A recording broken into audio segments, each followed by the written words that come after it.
नमस्कार। मैं आशीष राठौर आपका फिर से एक बार स्वागत करता हूं।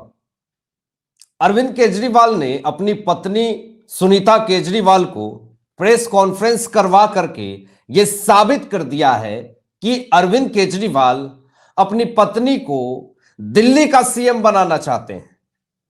और मैं सिमिलरिटीज आपको दिखाऊंगा कि अरविंद केजरीवाल जहां से प्रेस कॉन्फ्रेंस करते थे बिल्कुल उसी जगह से अरविंद केजरीवाल की पत्नी सुनीता केजरीवाल प्रेस कॉन्फ्रेंस करती हैं। सबसे पहले आप अरविंद केजरीवाल की उस फोटो को देखिए जो एक तरफ B.R. अंबेडकर की फोटो है और दूसरी तरफ भगत सिंह की फोटो है। और जब सुनीता केजरीवाल प्रेस कॉन्फ्रेंस कर देती हैं तो सिर्फ फोटो बदलता है लेकिन जगह नहीं बदलता।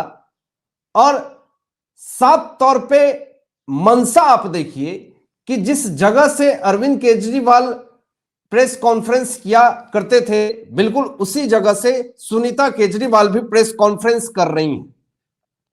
इससे आप साफ तौर पे कयास लगा सकते हैं कि अरविंद केजरीवाल चाहते हैं कि हमारी धर्मपत्नी सुनीता केजरीवाल सीएम बने।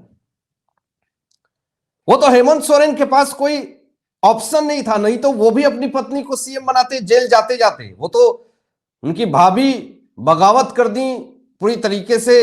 उन्होंने कहा कि भैया हम तो नहीं होने देंगे ऐसा। लालू प्रसाद यादव ने किया ना, अपनी पत्नी को सीएम बना दिया और उसके बाद जेल चले गए। तो ये पूरा कार्यक्रम इतने दिनों से जो पार्षद विधायकों की मीटिंग, जो कैबिनेट मीटिंग अरविंद केजरीवाल कर रहे थे, ये बिल्कुल यही स्थिति थी कि जेल जाने के बाद कैसे क्या होगा। ये प्रेस कॉन्फ्रेंस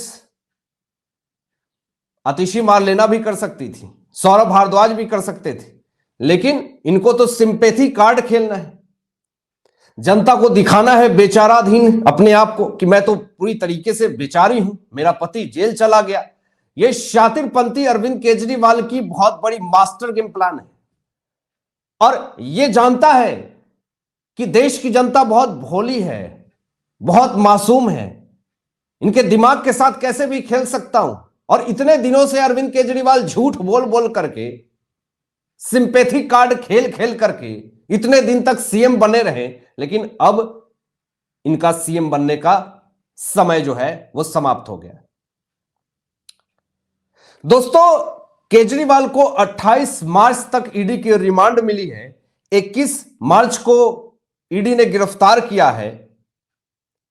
और आपको बता दें यहां पर कि अरविंद केजरीवाल को 3rd डिग्री को लेकर के पूरी तरीके से चर्चाएं चल रही है कि इन्फोर्समेंट डायरेक्टरेट क्या अरविंद केजरीवाल को 3rd डिग्री दे सकती है।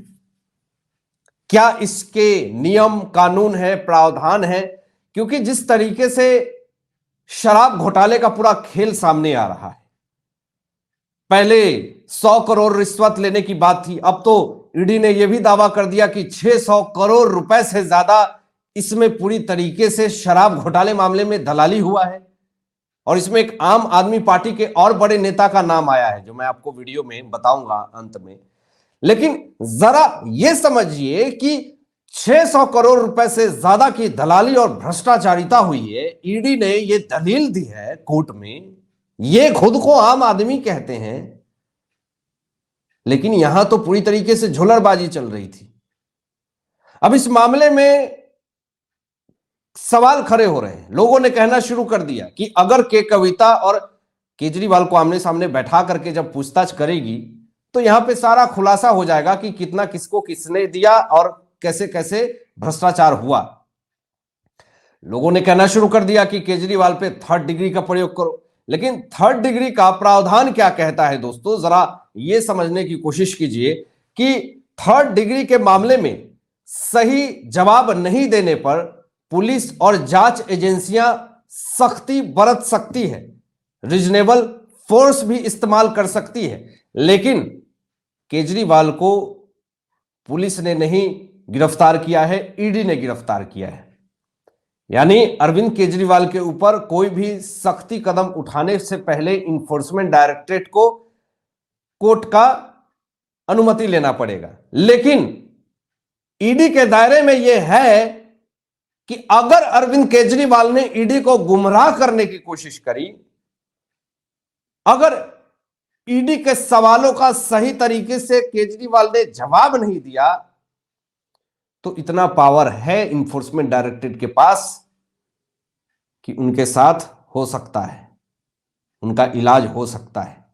लेकिन जहां तक 3rd डिग्री की बात है, उसके लिए कोर्ट की अनुमति चाहिए होगी। अगर वो सवालों का जवाब अगर सही तरीके से नहीं देंगे तो जो बन पड़ता है वो करना पड़ेगा। अब दोस्तों यहां पर देखिए, सवाल एक और है कि अरविंद केजरीवाल के तरफ से अभिषेक मनु सिंघवी दलील दे रहे हैं, लड़ रहे हैं। लेकिन आपको यह भी पता है कि अभिषेक मनु सिंघवी वकील तो बाद में, पहले कांग्रेस के नेता हैं, और कांग्रेस के नेता हैं तो इसका मतलब कांग्रेस का विरोध करके, कांग्रेस को बदनाम करके आम आदमी पार्टी का जन्म हुआ। और यही आम आदमी पार्टी कांग्रेस को खत्म करने चली थी, राहुल गांधी को खत्म करने चले थे, और आज वही अरविंद केजरीवाल कांग्रेस नेता अभिषेक मनु सिंघवी के सहारे अपनी जमानत लेने के लिए कोर्ट में दलीलें दे रहे हैं, एड़ी चोटी एक कर रहे हैं। अब यहां पे कोर्ट में ईडी के रिमांड की अर्जी का विरोध कर रहे हैं अभिषेक मनु सिंघवी।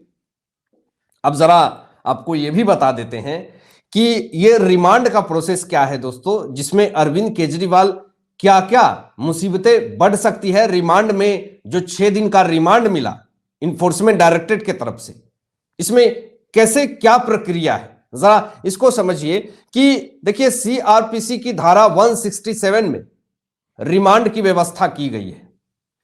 किसी केस में 24 घंटे में जांच पूरी करने का समय है, और अगर 24 घंटे में जांच पूरी नहीं कर पाती है पुलिस या जांच एजेंसियां, तो पुलिस और जांच एजेंसियों को आरोपी को एरिया के मजिस्ट्रेट के सामने पेश करना होता है। और अगर जांच एजेंसी को लगता है कि अभी आरोपी से और पूछताछ करनी है, इसके लिए फिर जांच एजेंसियां तुरंत उस आरोपी को लेकर के न्यायालय में जाती है और रिमांड मांगती है। न्यायालय जो है वो केस देखती है, एफआईआर का पूरा कॉपी देखती है, अध्ययन करती है, उस हिसाब से फिर उसको रिमांड पे भेजा जाता है। रिमांड पे क्यों लिया जाता है?